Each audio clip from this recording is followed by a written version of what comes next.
Mahendragarh north Indian राज्य हरियाणा का एक छोटा सा शहर। एक छोटा सा शहर जो इतिहास और संस्कृति में डूबा हुआ स्थान है।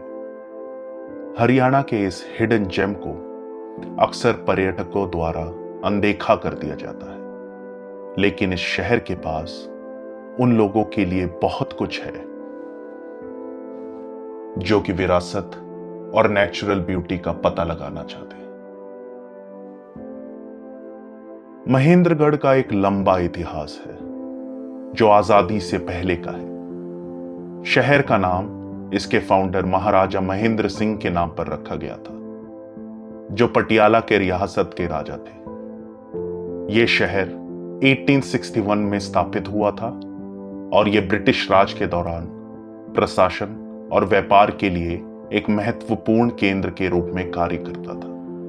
लेकिन बहुत से लोग नहीं जानते थे कि इस शहर में एक और हिडन जेम है जो कि बहुत जल्द अपने एम्बिशन और टैलेंट का परिचय दुनिया को देने वाला था।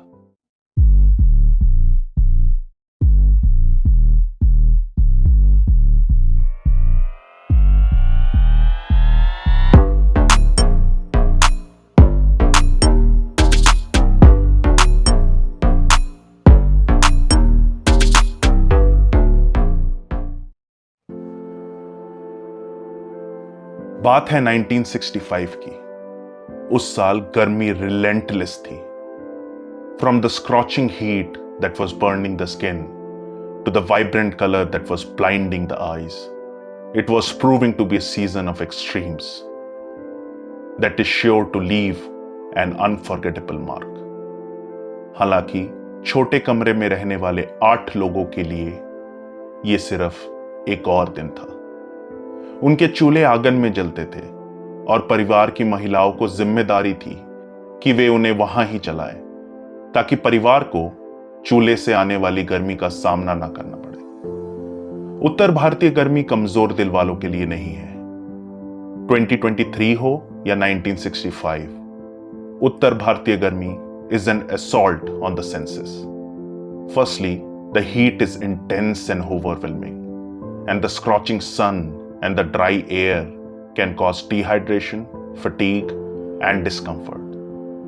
इसके अलावा मौसम के नज़ारे भी अलग ही होते हैं। पूरा लैंडस्केप एक धूल भरे सूखे इलाके में बदल जाता है, जिसमें गेहूं और सरसों के सुनहरे खेत तो होते हैं, पर वहीं पे पेड़ भी होते हैं जो अपने पूरे पत्ते गिरा देते हैं, अपने पीछे कंकाल की शाखाएं छोड़ देते हैं। ये गरीबों के लिए और भी कठिन है, भले ही वो किसी तरह से जीते हैं, क्योंकि उनके पास कोई विकल्प नहीं है। जीवित रहना कठिन हो सकता है, खासकर दोपहर का समय किसी की भी परीक्षा ले सकता है। हालांकि एक छोटे से कमरे में रहने वाले 8 लोगों के परिवार के लिए यह सिर्फ एक और दिन था। अचानक बाहर से दरवाजे पर एक बच्चे ने दस्तक दी। ये उनका सबसे छोटा मेंबर है जो स्कूल से लौटा था।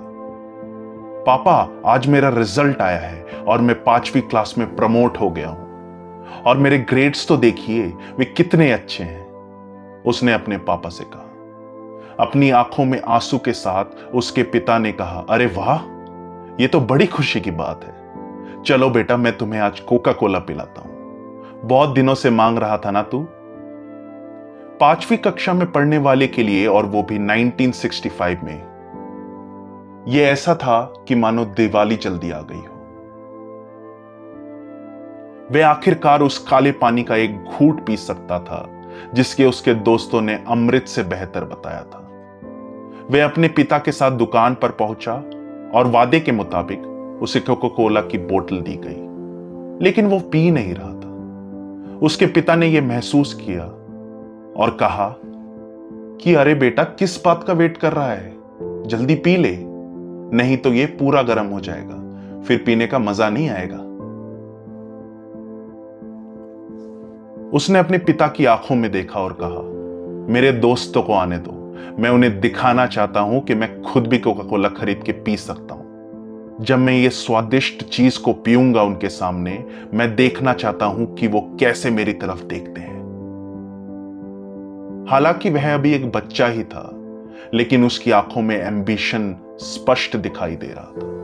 वो गरीब था, मगर मन से वो सिर्फ और सिर्फ एम्बिशन का भूखा था। एम्बिशन एक शक्तिशाली फोर्स है जो लोगों को अपने लक्ष्य को प्राप्त करने और नई ऊंचाइयों तक पहुंचने के लिए प्रेरित करती है। एम्बिशन कुछ हासिल करने की इच्छा और दृढ़ संकल्प है। ये वो ताकत है जो हमें लक्ष्य निर्धारित करने, कड़ी मेहनत करने और खुद को अपनी सीमा तक धकेलने के लिए प्रेरित करती है। एम्बिशन ही सफल लोगों को उन लोगों से अलग करती है who simply go through their motions, don't care. It is the fuel that propels us forward and gives us the motivation to reach for the stars.